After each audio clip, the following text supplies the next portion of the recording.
మద్యపానంపై స్వీయ నిషేధం విధించిన ఓ పల్లెటూరు కథ ఇది. నిఖార్సైన తెలంగాణలో ఉండి మద్యంపై సమరభేరి మోగించిన ఓ ఊరి కథ ఇది. ఇంతకీ ఆ ఊరిలో సంపూర్ణ మద్య నిషేధం విధించడానికి కారణాలేంటి? అలాంటి ఊరు ఎక్కడుంది చూద్దాం పదండి. మందు ముట్టని పల్లెటూరు. మద్యం అమ్మినా కొన్నా జరిమానా. మందు తాగితే ఫైన్, తాగిన వారిని చూపిస్తే నజరానా. ఇది ఈ ఊరు స్పెషాలిటీ. మీరు చూస్తున్న ఈ ఊరి పేరు అజామాబాద్. నిజామాబాద్ జిల్లా ఎల్లారెడ్డి మండలంలో ఉంది ఈ ఊరు. చూడటానికి ఇది చిన్న పల్లెటూరులా ఉంది కదా, కానీ ఇక్కడ సంపూర్ణ మద్య నిషేధం అమలవుతోంది. అవును, మీరు విన్నది కరెక్టే. తెలంగాణ వ్యాప్తంగా మందు ఏరులై పారుతున్నా ఇక్కడి ప్రజలు మాత్రం మద్యం ముట్టరు. అంతేకాదు, గ్రామంలో మద్యం క్రయ విక్రయాలపైన కూడా నిషేధం విధించారు. అలా అని ఊరంతా కలిసి ఏకగ్రీవంగా తీర్మానం చేశారు. వినడానికి విచిత్రంగా ఉన్నా ఇది ముమ్మాటికి నిజం.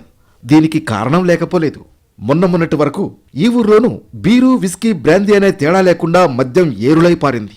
అంతేకాదు, సందున బెల్ట్ షాపులు కూడా ఉన్నాయి. 24 గంటల పాటు మద్యం లభిస్తోంది. ఫలితంగా యువత మద్యానికి బానిసయ్యారు. ఊళ్ళోని కుటుంబాల్లో మందు చిచ్చు పెట్టింది. ప్రతి ఇంట్లోనూ గొడవలే జరుగుతున్నాయి.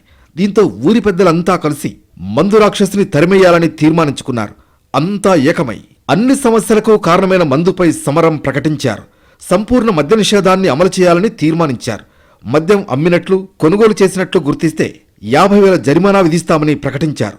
పైగా మద్యం విక్రయాల సమాచారం ఇచ్చిన వారికి 5,000 బహుమతి అందిస్తామని ప్రకటించడంతో ప్రస్తుతం విక్రయాలు నిలిచిపోయాయి. ఏడాది వ్యవధిలో అజామాబాద్లో 30 ఏళ్లలోపు యువకులు 6 మద్యానికి బలయ్యారు.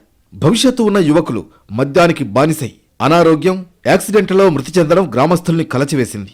అందుకే మద్యాన్ని గ్రామంలోకి రాకుండా చేయాలని తీర్మానించారు. మా ఊర్లో కనీసం అంటే ఒక 4-5 చనిపోయారు సార్. తాగి పేగులు చెడిపోయి, లోపల ఊపిరితిత్తులు చెడిపోయి, వయసు ఉన్నటువంటి 45 లోపలనే చనిపోయారు సార్. ఒక పిల్లాడు అయితే 20 ఏళ్ళ లోపల పిల్లాడు యాక్సిడెంట్ అయి చనిపోయాడు. ఇంతకుముందు పిల్లాడు చనిపోయిండు, కుమ్మరులు పిల్లాడు 2 చనిపోయిన వాళ్ళు.